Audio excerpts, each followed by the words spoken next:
there, everyone. Welcome back to another episode of the Female Empowered Podcast. I'm your host, Christa Gurka. And if you're watching on YouTube, by the way, I have a YouTube channel. I have my dear friend, Monica Spoelstra here. So we actually are recording together in my house. Normally I do these, if I have a guest on, we're recording all over the place, but she lives in Miami now with me. So I'm very excited to have you. 10 minutes away. 10 minutes away. And so we're actually on video together. So it's very exciting. So today, what we're going to talk about is how we as business owners can actually learn how to be our own PR agency. Yep. We talk about a lot. We're going to kind of like I don't want to say demystify, maybe debunk some of the myths about like, oh, they got on the cover. Like, it's a lot of pay to play type situations. And Monica is an amazing PR. She has a lot of marketing, PR background, and she's been in this kind of like wellness space for a long time. So before we get started, can you give us a little history of what makes you like school, what you were doing for your life before a lot, and then we're going to talk about your holistic new lifestyle too. So tell us what makes you an expert on PR. Short version is that I've been in marketing for a long time. I started out in professional sports marketing with the Portland Trail Blazers. That's my hometown, Portland, Oregon. And then also when you live in Portland, at some point you either work for Nike or Adidas. So I worked for Nike as a contractor in corporate communications for a long time. And I've done all sorts of other things within sports. So working in marketing and sales actually for the Mighty Ducks of Anaheim, as they were called back then, NHL hockey team, for the PGA of America golf championship, for minor league sports like arena football, minor league baseball, minor league soccer, AAA baseball, minor league baseball. And what else? I've also worked in strictly public relations for a variety of industries, including travel, tourism, hospitality, wineries, breweries. What else? Telecommunications, technology. It's a lot of stuff. I've had a long career. Yeah, that's a lot of stuff. That's a lot of stuff. Jane of all trades. Jane of all trades. I think the podcast episode that just actually aired today, the day we're recording this, was all about the difference between marketing and sales. Yes. And I think one of the hardest things in our industry is that most of us owners are like the technicians. We are the service providers for the most generalization, but for the most part, boutique fitness and wellness are practitioners usually that open. And so marketing, sales, PR, like it's a world unto itself. And now with the influx of social media, it's just the landscape is always changing. So would you say that PR is a type of marketing? Technically, I believe it is. It falls under that umbrella. However, marketing, I think, in just the practical day-to-day, people think of it as paid advertising, right? Or vehicles or social media tools that you control on your own. You control the messaging and you control the platform. So your email newsletter, your social media, all that kind of falls under marketing. And then public relations, to me, the general definition is quote earned media, right? Where you don't control the platform, you don't control the writing, you don't control the message. That's really more about, hey, we're trying to build trust. We're trying to build our reputation. We're trying to get general information out there to the general public.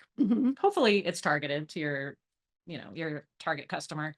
But marketing is really more about like, hey, we're trying to convert. We're trying to make sales. We're trying to generate leads. You're trying to get people into your funnel. Right. So that's the general difference. And I think what a lot of people don't realize too is, and I didn't certainly at the beginning, and what a lot of small business owners have a hard time with, because our capital is really tight, like our cash flow is not a lot. And the hard part is it's almost like it's like a quid pro quo. Like, I spend $1,000 on marketing and I'm going to get $1,000 in sales. But a lot of times this is like, it's not direct apples to apples, right? It can be, you get yourself on the cover of a magazine and maybe nobody necessarily comes in for that, but maybe that's sitting on someone's counter, and it just legitimizes you as a business, as an expert. And then that it's one of those things that's like, it's just part of the puzzle, right? It's Yeah. part of the piece of getting your name out there so people can know, like, and trust you. Um, PR, obviously you also have PR in terms of if you're a personal brand, like, Mhm. um, maybe getting your name out there in a good way, but also obviously if there's like bad press out there, like how do you navigate around that? Mhm. But what we're going to specifically talk about today is how boutique fitness, specifically like brick and mortar, right? How we can use PR and how we can maybe even do it ourselves. Now, Yep. one of the things is this episode is really only going to be like a teaser because Monica is going to be at the summit, the CEO summit and the business summit in November, in which Yep. she's really going to do like an interactive workshop of where business owners will be able to like leave with at least like a template and ideas of how they can go about and pitch their own PR. I did work with a PR person for about a year, I and I thought remember it that. was like, yeah, I thought it was actually a good. I thought it was a good relationship because I also liked her very much. She was someone that did PR for the Heat, Mhm. and I worked with her. I thought we worked really well together. But then little by little, I started realizing like I could do some of this on my Yeah. own. So one of the things we're going to talk about is how we can use that in our business. And then also I'm going to ask you like a few questions of like what are like red flags if people are going to hire a PR agency or a PR person? I would think most people are probably going to hire like a person versus a whole agency. Yeah. Like what are some Solo yeah, practitioner. like a freelance Mhm. or what are some red flags if they're like telling you this that you're kind of like, I'm not really sure that that's kosher. Okay. All right. So first question, and if some of you see my dog, it's raining here and he is really scared, but he snuggled underneath there. Okay. So let's talk. We did talk about, so you did talk about like earned media, paid media. Can you just give a little, I did a podcast about it a long time ago, but can you give a little example of what those different types of like marketing Yeah. are and media? So paid advertising or marketing, like how we're talking about it today, would be, oh, we're going to buy some Instagram ads. We're going to buy a print ad in the local city magazine. Those are the traditional things, radio ads, television ads. The earned media is, oh, like you've been mentioning, I got a cover, which like is a big PR win. But it can be something like, oh, there was this events calendar. Those are like the really easy things to get. If you're having Yep. special events, are you submitting to normally or typically like every time you have an event, are you trying to get in the events calendars? So that would be an example of earned media. Yes, of course, getting a cover feature, but then also getting smaller features. Yeah. If there's a roundup, what we call a roundup of several, let's say, like they're doing a roundup on wellness trends. Can you be a part of that? Yep. It doesn't always have to be like a big feature about your business because those are actually a little harder to land. It's much For easier to sure. get roundups and little snippets, out and about town, like those types of Yeah. features. You can even do like, would you say having like an op-ed piece or something Yeah. like that is, Yes. even good too? Yep. Yeah. So those are great. So, and the other thing sometimes to recognize is that sometimes being on the cover is a paid piece. Like I think Yeah. a lot of people don't realize that. Like we were on a cover of a distribution magazine for a while that we paid for. Yes. Right. So I negotiated, I was like, I want the cover specifically. And then I also wanted to make sure that we got some like editorials inside for a period of time. So Yeah. there are definitely there's PR that will get you a cover or get you a story byline that's not paid, but other things sometimes are paid. Yeah. Yeah. And that line is getting really blurry. Oh yeah. Say more about that. Or quote advertorial, which is if you buy your way onto a Right. cover, that's really an advertising opportunity. Yeah, for sure. And sometimes the entire publication, the entire magazine, especially if you get it free in the mail, Yep. you'll probably paid. notice like a lot of that is paid, if not all of it.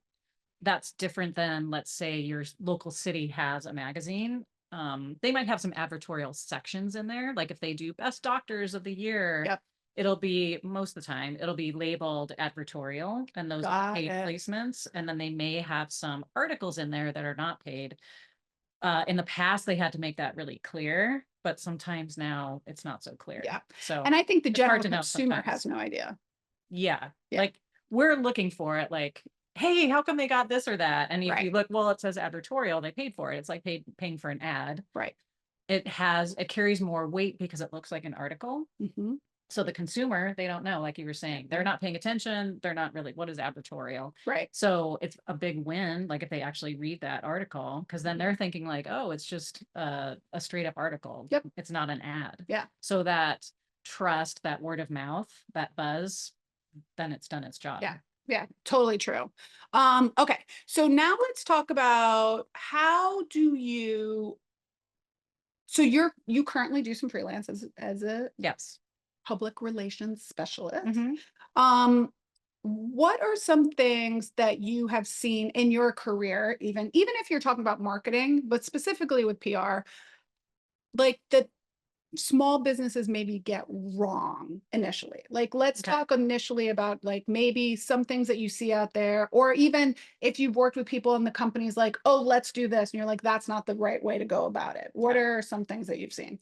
That happens a lot, actually, where we think something's happening in our business and then we think it's super exciting or super noteworthy, like, oh, it's our 20th anniversary.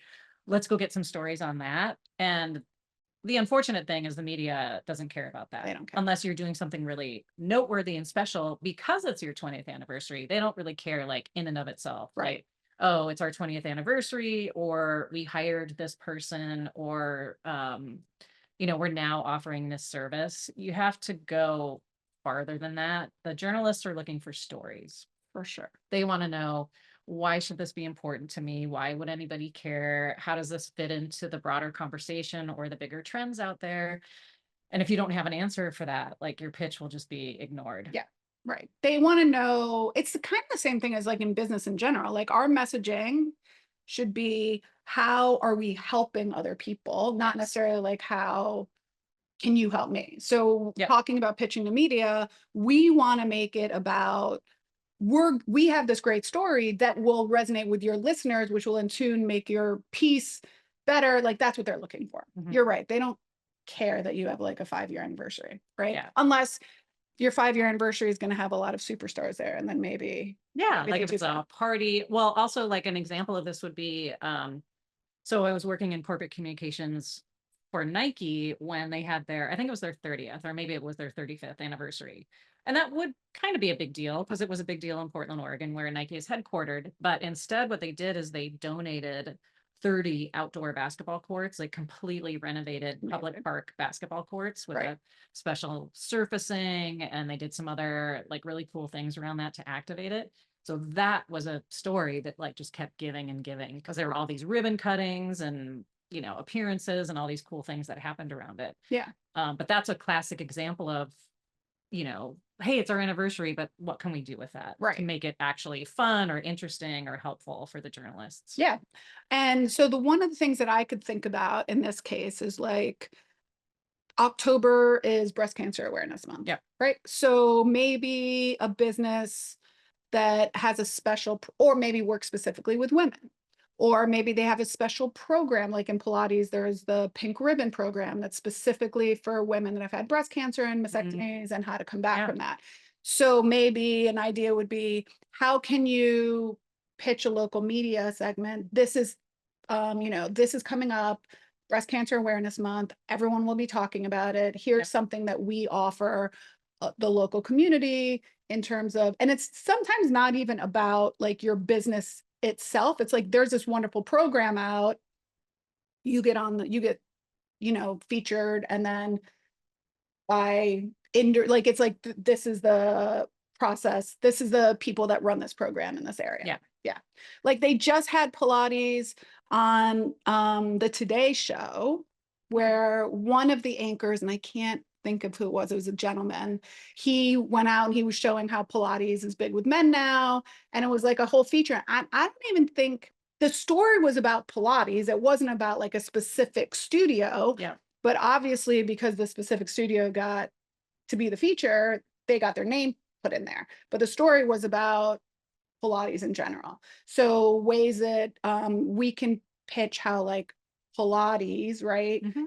In general, and then you get to be kind of the feature. Would you say that that's something? Oh, yeah. I mean, that's a good point because I think sometimes businesses have it in their head that, oh, we're going to be the most important part of this story. Right. And that's where people go wrong too with the expectations. That can be like a frustration between the business and the public relations person. Like, I thought we were going to be the star of the show. Right. And that's short sighted. It's much It more is important to short-sighted. be like, hey, I want to be known as a spokesperson who is a Pilates studio owner in this market.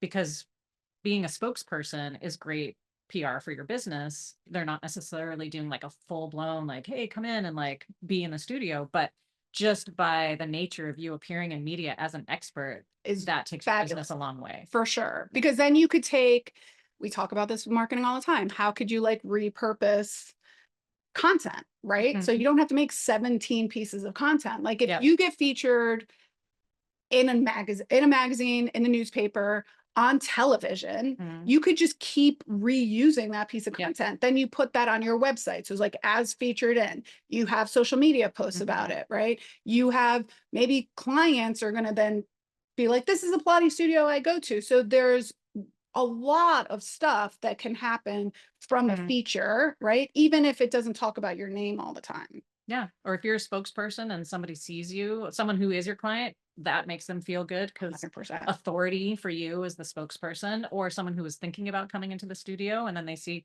oh gosh, well, this person was on television. Right. They must really know what they're doing. Exactly. So it's very indirect that It's way. very indirect. And I It's think, hard to measure.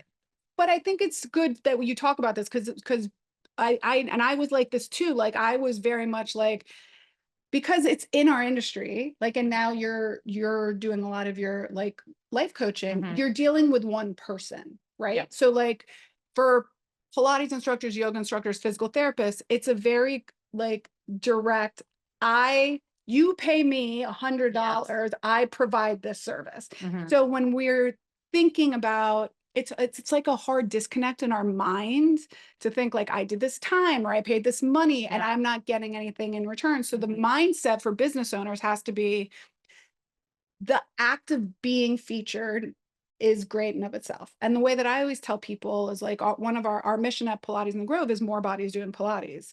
And so the more we educate the consumer about Pilates, about the benefits of Pilates, about who Pilates is for, it just benefits the community in general. And then it will obviously trickle down into our Yeah. business, right? And so I think that for business owners, it's a really important thing for you guys to think about. Like, it's not necessarily like direct.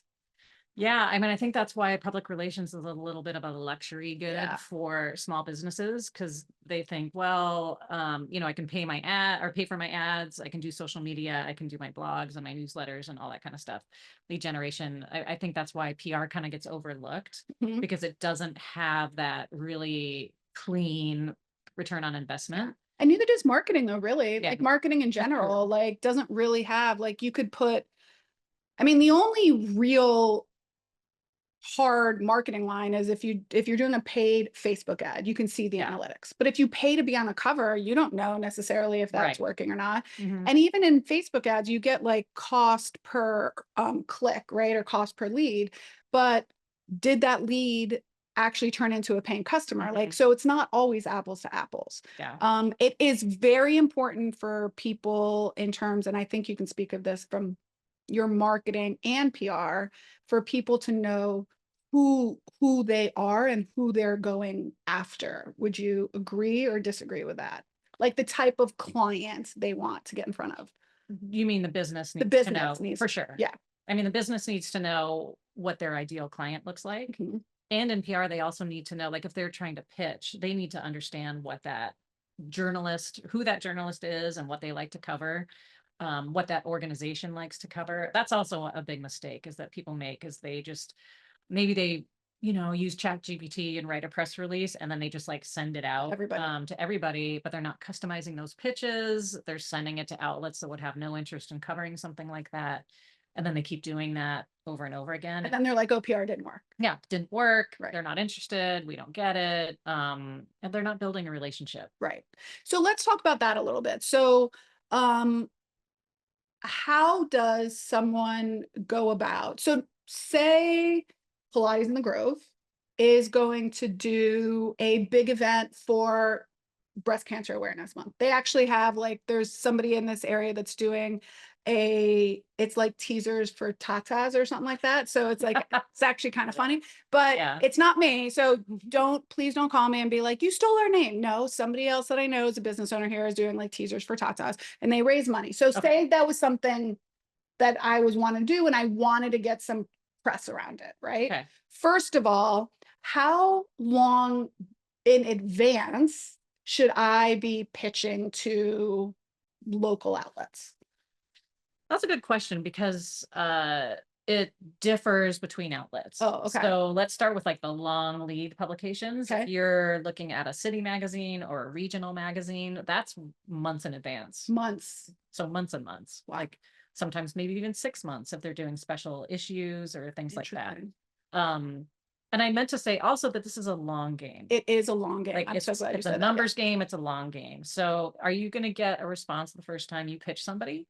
Maybe you might get lucky, but a lot of times you have to think of it as like just building that relationship Mhm. and it's frequency of message similar to advertising. The first time they get so many emails a day, So many. hundreds in many cases. And so, but you just have to keep communicating with them and not take it personally. And that's, I think, where people fall down is they're like, oh my gosh, I've pitched this person. What a jerk. They never get back to me. And that's just, honestly, they just have so much email. But then if you just keep consistently coming to them with story ideas that you have thought about and seen that there's a good potential match with that media outlet over time, you're probably going to establish a relationship with that person. Yeah, that's a really good piece of advice too, because I say this all the time. I'm like, once is never. Yeah.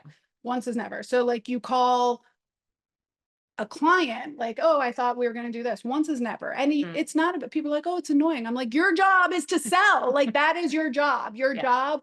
If it really becomes annoying, then they'll just tell you to stop communicating with them. I think the act is, it's like with social media, right? Like, so I would say the act is not to get the client. The act for you is to post, right? Yeah, so keep your showing up. success is I committed to posting 3 times a week. If you had said my goal is to post 3 times a week, then the act of posting 3 times a week is a win, not what happens because we can't control really what happens to that. So what I'm hearing you say is if we're trying to build a relationship with people, the win is being consistent. Yeah. I mean, the big win would be having a turnaround, but that takes time. It's a relationship. Yeah. So to go back to your example of teasers for tatas in this hypothetical or example, inspired by, I'll give it Tracy Belcher, inspired by Pilate. I'll shout her out on here. So, Okay. but I'm not stealing her thunder. I just saw it and I thought that was what a great name. It has a great, there's a lot, like, it's got a great hook to it. Yeah.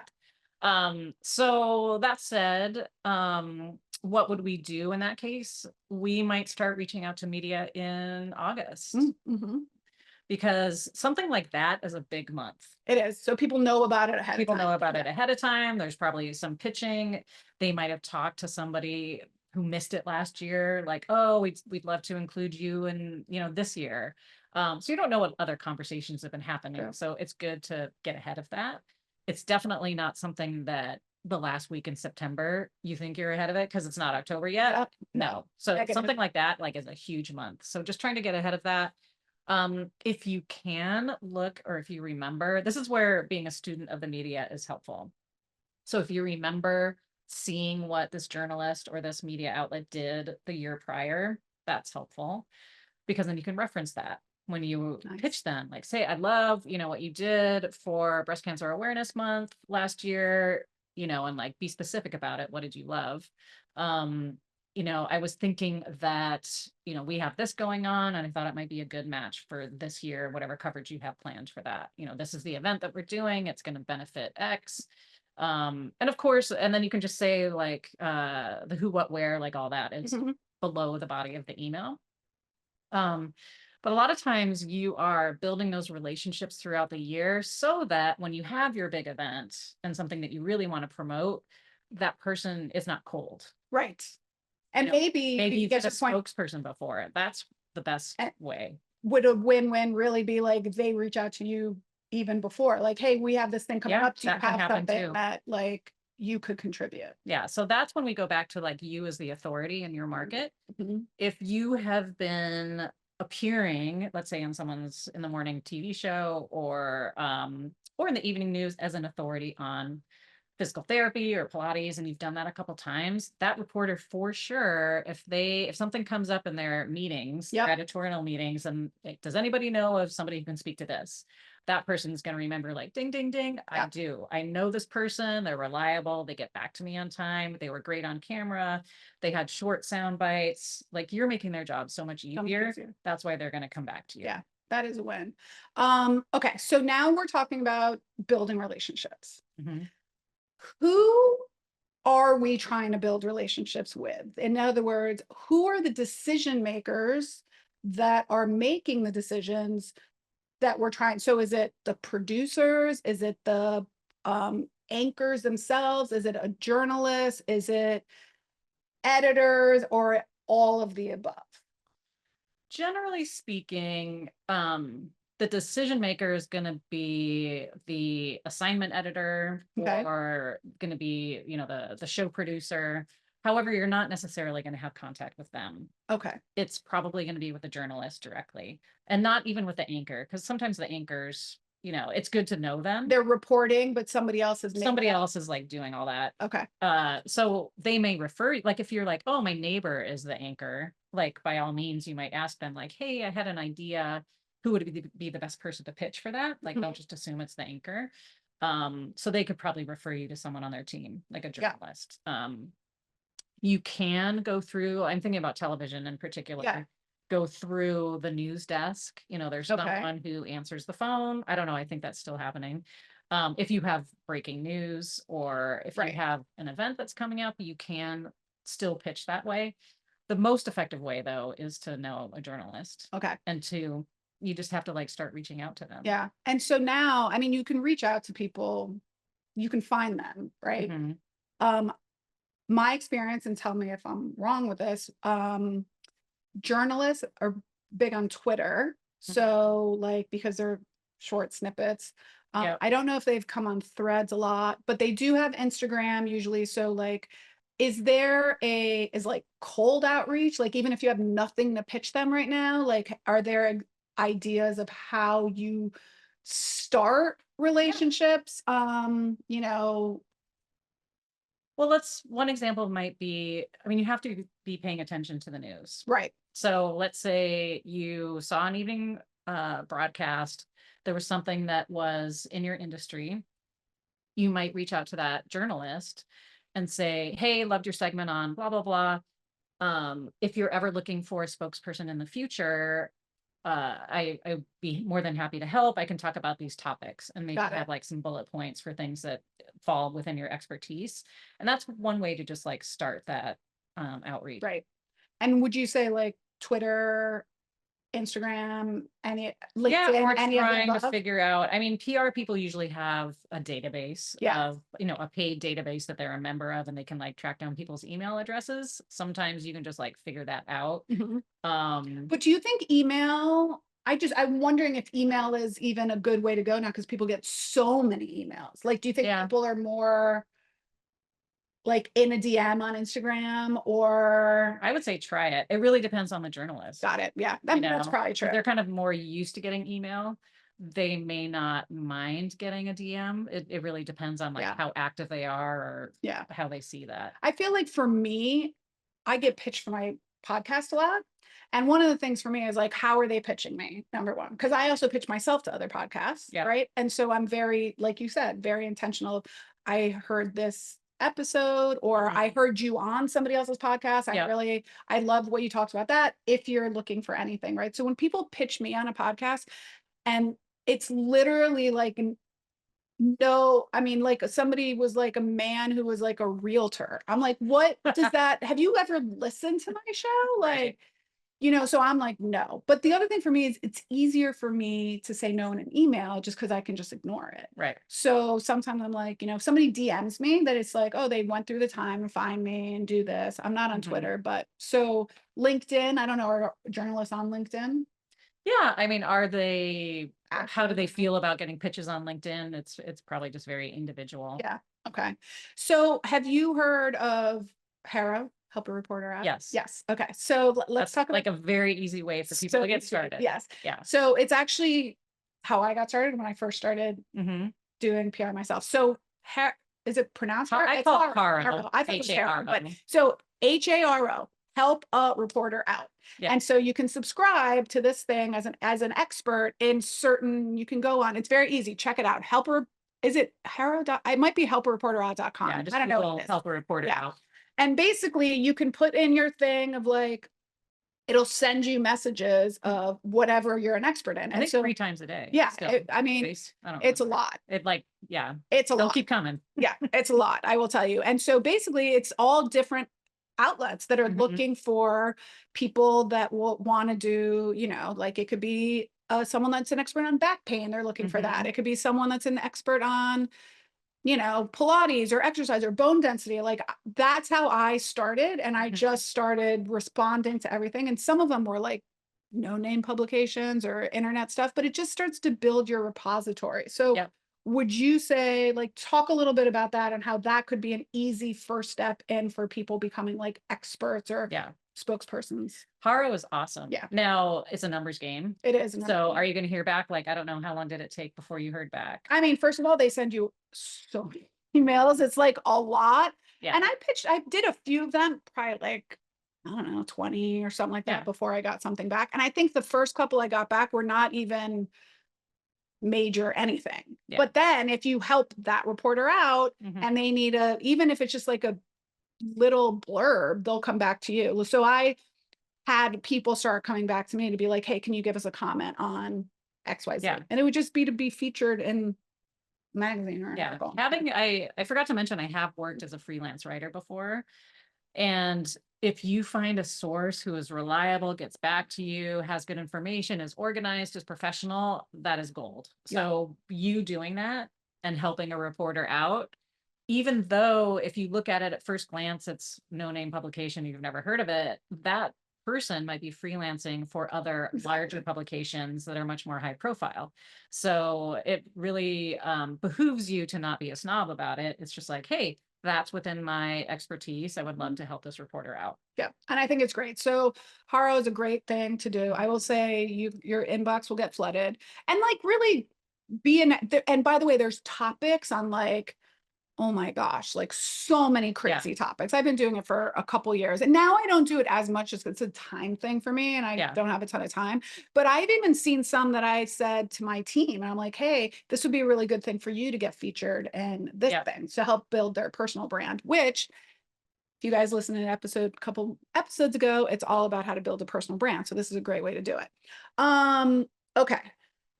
Let's talk a little bit about in terms of, we talked about mistakes a little bit, being self-promotional, failing to understand the media. So how can people if I really want to say, I want to optimize our PR, I want to get out into local media a little more. I'm going to give myself all of 2025 to do it.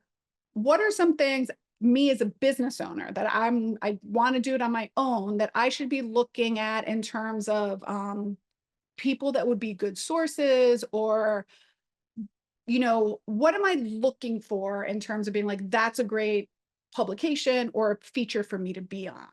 Okay.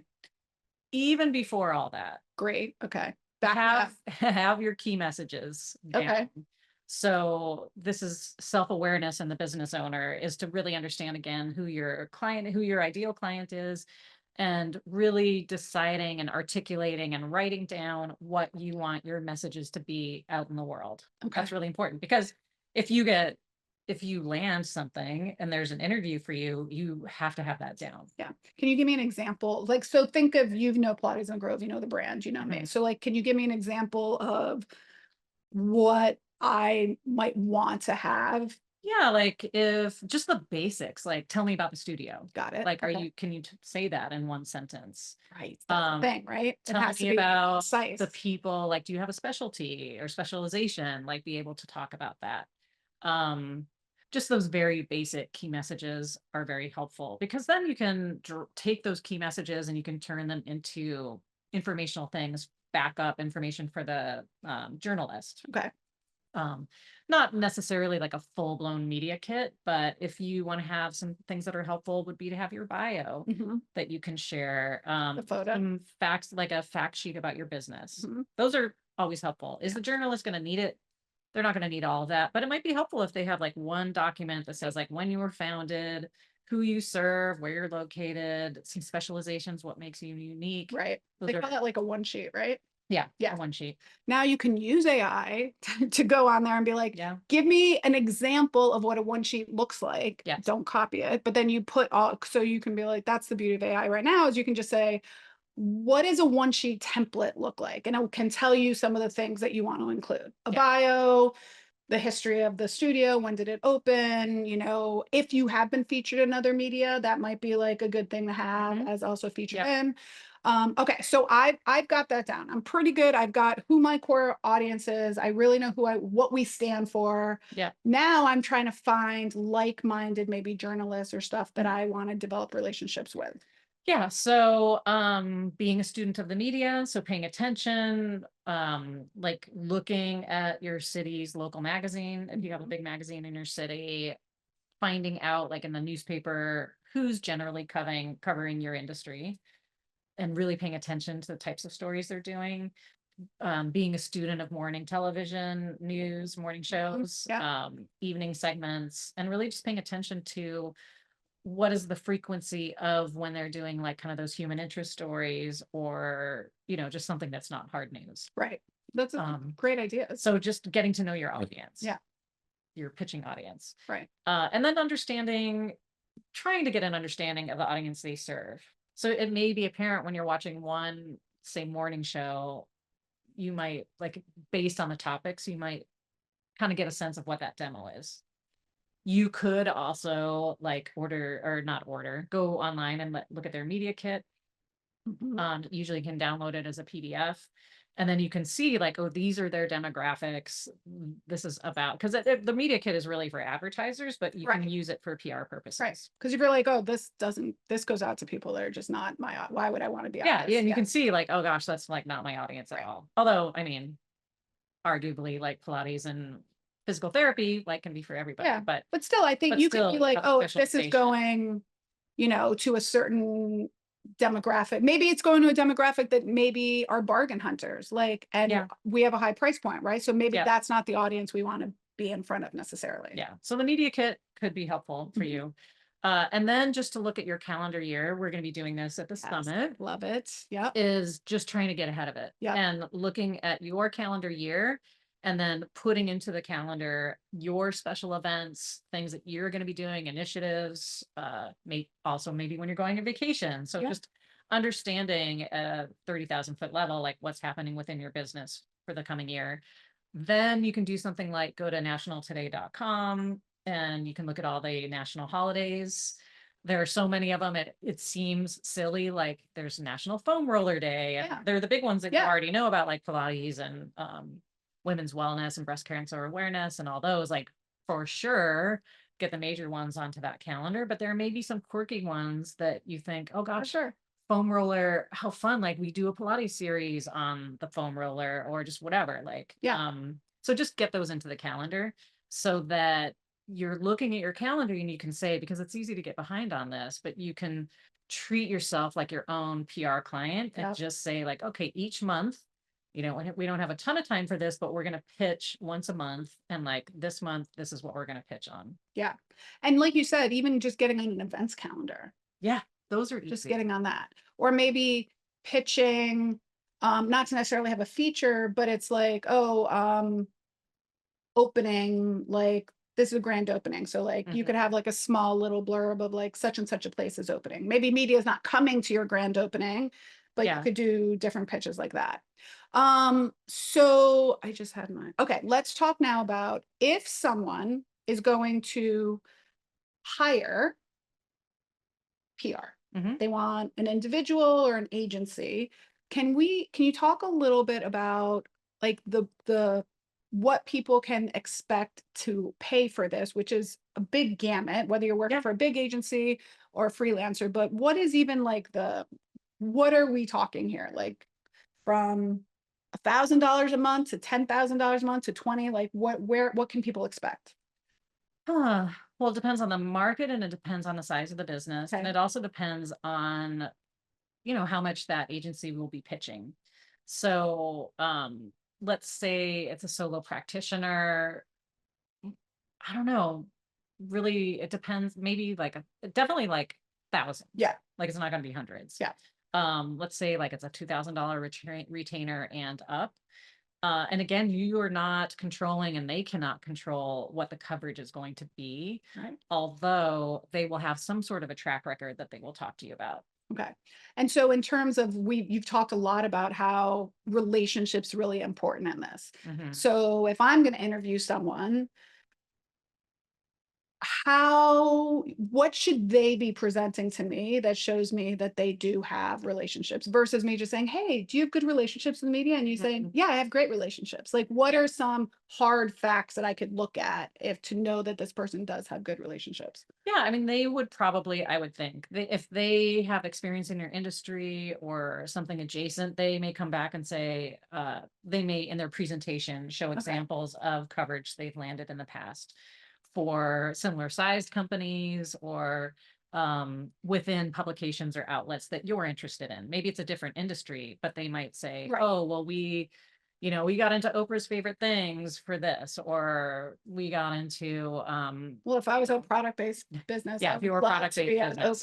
Oprah's favorite things. I So if would you had like different products. Pilates being on Oprah's favorite things would be phenomenal. But they may say like, oh, this is how we pitched this person as an authority or as an expert, and Got they, it. so in terms of how do you know that they really have those relationships? Um, so it's interesting, like back in the old days, relationships were everything Yeah. because the media stayed the same Mhm. for years on end. Like reporters would be there forever, editors, like nobody ever There moved. was really just like print and Yeah, TV. well, for Like the that internet, was, yeah. you know. And radio maybe, but like there were definitely radio advertising, but I don't know that a lot of people were trying to get featured on a radio program. Maybe I mean, public radio, yeah. news radio Mhm. for sure. But so the landscape has changed a lot because there's always like so much transition. People aren't in their jobs for a long time. So relationships are still important, but it's not necessarily someone saying, "Oh, I've been really close with this, had a close working relationship with this Right. person for 20 years or 10 Yeah, years." Like sometimes it's two, because people just aren't there that you're long. right. So relationships are important. What I think is equally important or more important is just the consistency of pitching. Okay. And so would a PR person, would my expectation be that I'm telling them what to pitch or they're telling me what are good ideas or it's a collaboration of both? They should definitely come to you with ideas, Okay. which probably would be generated out of some sort of interview process or some sort of initial meeting Mhm. where they get to know your business. You get to talk about, like, this is where I think we have compelling angles or hooks. And then they may ask you some questions. And out of that conversation, you co create a direction. Got it. On a month to month basis, though, that you should not be pushing them. Right. In general, they would probably come up with a plan for the next 6 months or 12 months, however long that you're working with them. I would not recommend a month to month Yeah. thing, because it takes time It to get takes some time to start. traction Yeah. because the media has to get used to that PR person pitching them about you, and they need some frequency. Right. If they have good relationships, they might get some easy hits like right off the bat. If they know journalists really well, or in some cases they've worked with them, Mhm. they've come from the journalist side. That happens a lot where they were producers, they were journalists, and then they decided to go into Oh, PR. good. Yeah. But yeah, like so really what should be happening though is that your business is getting pitched on a regular Yeah. basis and you know what's going to happen ahead of time. Right. I mean, I would say I've been fortunate enough to be featured a few times. And after working, the PR person that I worked with for a while got me some really good in the Miami Herald, which was amazing. Mhm. But after that, I really, just like you said, I think during COVID, I was featured on on the news. And the way that I went about doing that was they were talking, obviously, that's all everyone talked about for a really long time. And so I reached out to several different anchors, actually anchors. I got, they always have their like Instagram handles. And I think I just DM'd them and I said, it would be really great if you talked about how this is actually affecting women, boutique fitness, and the fitness industry is getting crushed. And most boutique fitness industry owners are female. And now we're also having to be homeschool our kids. Like it would be a really great feature to see how this is going to affect women in the next years to come. And I got like right away, and they within like 24 hours, they're like, can we interview tomorrow? The other thing that's really interesting for those of you to know, like I got interviewed via Zoom, and then it didn't air until it looks live, but it's not live. It got aired like 48 hours later, I think, after that. And then I've also been fortunate enough to be featured in other print magazines because of relationships I've had with journalists, where maybe they reached out to me for a quote or an expert, and I did help them. So then when they needed like a bigger story, I was one of the people they came to first, and so it's good to be featured as like, you do the small things and then people are going to reach out to you. It's a little bit of a tryout, whether they see it that way or not. Like it just so happens to work out that way. And for sure, when they need a bigger story or they need to tell a bigger story, they're going to come to their tried and true first. Right. And they're going to, you put your name in something and you start to build like a media catalog. So, okay. So what are some things that you're going to talk about and help us build in at the summit when we talk about like your tell me the title of it again, three-part storytelling framework for putting together your media pitches. Yeah. And so one of the things that I love about Monica, besides the fact that she's in marketing, besides the fact that she does PR, besides the fact that she's like a life coach, which is in this industry, she's an amazing writer.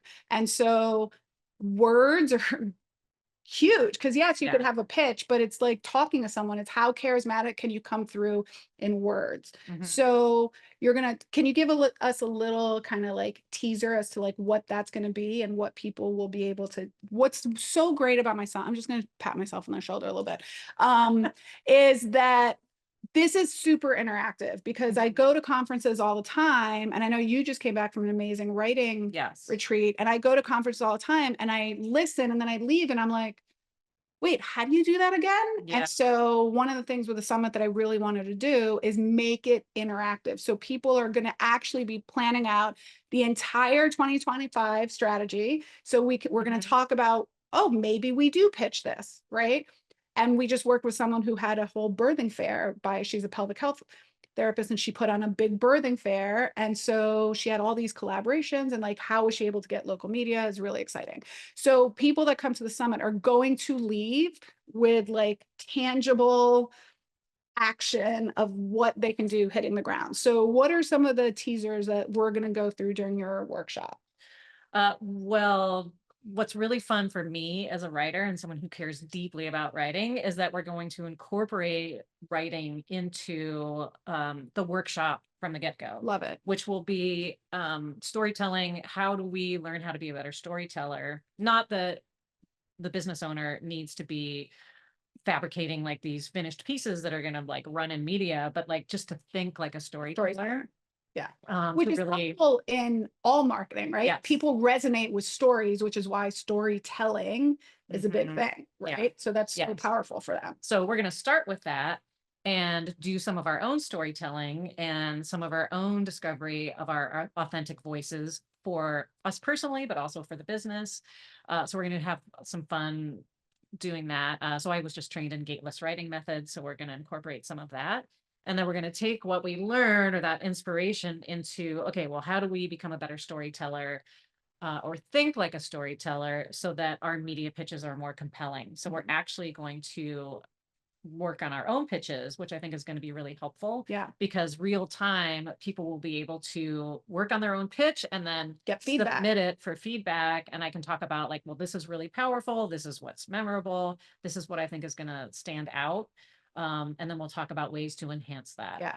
And like you said, these people get so many emails and so many pitches. Having something come across their computer or their desk per se that stands out more than, like in do you remember in Legally Blonde where she makes her resume on on like pink letterhead and she sprays it with perfume. It's like memorable, right? Legally Blonde. I don't know. I come up with these like weird Oh things my all the time. gosh. But how can we make just words seem more memorable? Yeah. Right? How can we make our pitch if everything is equal, like we're the same expert, we have the same expertise, how can we make our pitch just seem more like I'd want to talk to this person? Yes. Right? Yeah. Yeah. So getting the personality of your business forward, and then also some kind of industry secrets for how do we help that journalist Yes. in a way that helps us in our business. But then, ultimately, how do we help them do their job better? And also just position our business for coverage. Yeah, which is going to be awesome. So I want to segue really quick into like what you're doing a lot more now, which is like holistic health coaching, because I know you're super passionate about that.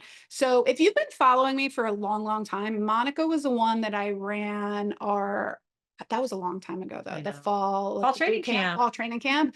We did some like nutritional like basically nutrition and wellness and like movement together.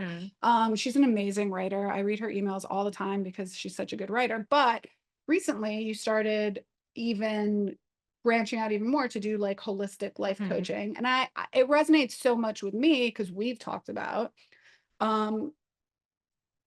midlife, menopause, change of life structure, like my kids going to college, as a business owner, very different. Like, so can you let's tell the audience a little bit about like what it is now that you, besides doing your PR, like you're focusing on helping women do what?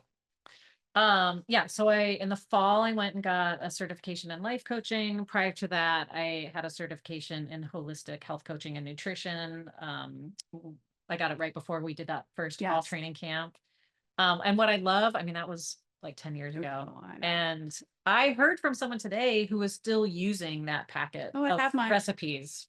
She made something last night. It might be it's somewhere in here. Oh, it's probably in that purple thing down there. Those are my recipes.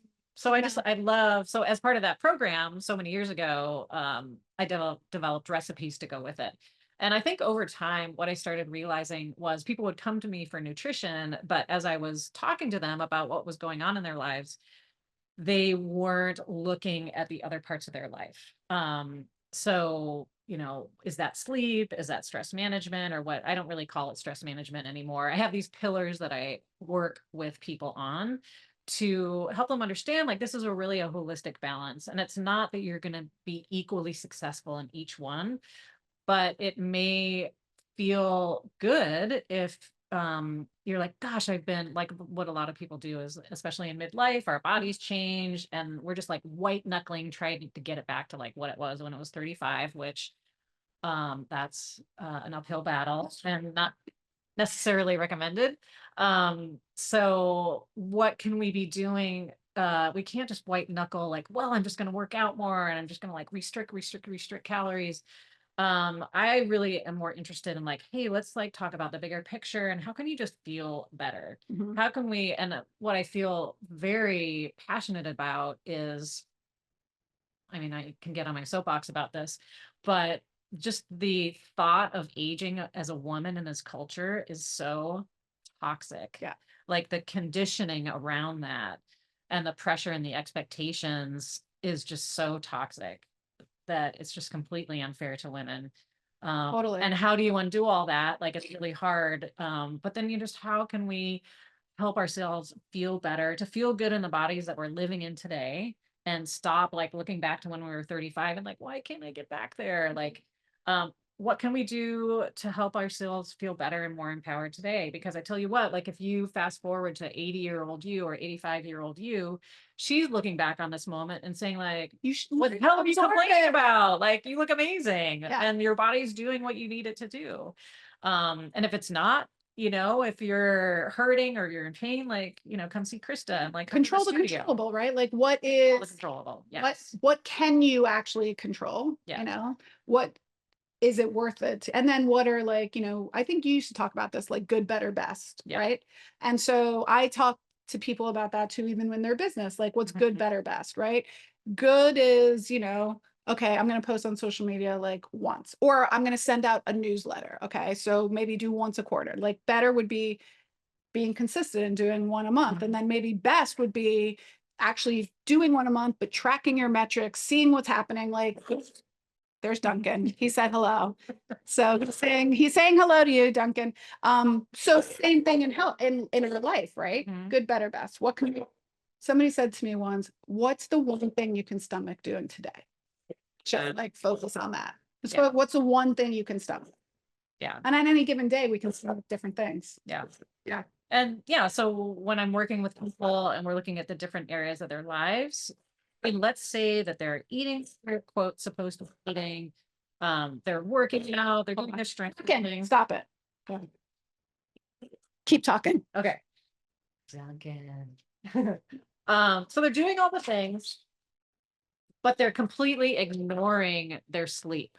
Let's say they're getting So bad. like 5 hours of sleep Yeah. a night. Well, you can eat like a monk and you can be like trying to work out 2 hours a day and you can be doing all this, but if you're not sleeping, you're just putting so much extra stress on your body and your just your mental health, but then also your body, like that's wreaking havoc on your metabolism. So much. And not to mention all the other stuff, like with physical and wellness and all that. Mhm. I take my sleep very seriously. I know you get a gold star. I take my sleep very seriously. So And honestly, that's like where I'm struggling right now. is the sleep thing. Is asleep, just with my son's like school schedule and whatever, and quality of sleep, so I'm working on that. But I really like to work with women on that, especially as it relates to change in our lives. So the midlife, perimeni, change, big changes like career transitions, empty nesting, divorce, those things really, especially like at this stage in life, can be really disruptive, because I think that we get set in these patterns and we think things are just going to be like the way they are forever. So like when something really disruptive happens, that's when we need to lean into our holistic pillars and really just like start working those pillars, that radical nurturing and self-care. And it's really hard for women to do that often because we're so used to putting everything else on the top of the list. I totally agree. I totally agree. So can you tell people where they can find you then? Where can they find you? Yes, I have a new Instagram account. Love it. So it's Monica Spoelstra. We're going to link it in the show notes. It's a lot. Spoelstra. It's a long name. Yep. And yeah, that's probably the best. It's a new account, so there's not much happening there yet, but there will be. And then my website, you can go to monicaspolstra.com. Perfect. And they can sign up for your newsletter there. Yes. And you should definitely, we're going to link that all up in the show notes, but you should definitely come to the summit. Okay. If you want to learn from Monica directly in person, you can go to christagurka.com/CEO summit. Registration's still open. It's happening November 7th through 9th in Miami, Florida. And I'm so happy for you that you're going to be so there. Excited for it. Thank you so much for joining me today. And I like being able to like sit next to somebody and not be staring at myself on the computer. So, We're all right. out of the Zoom. I know we're out of the Zoom. All right, everyone. Thanks so much for joining me. And until next time, bye for now.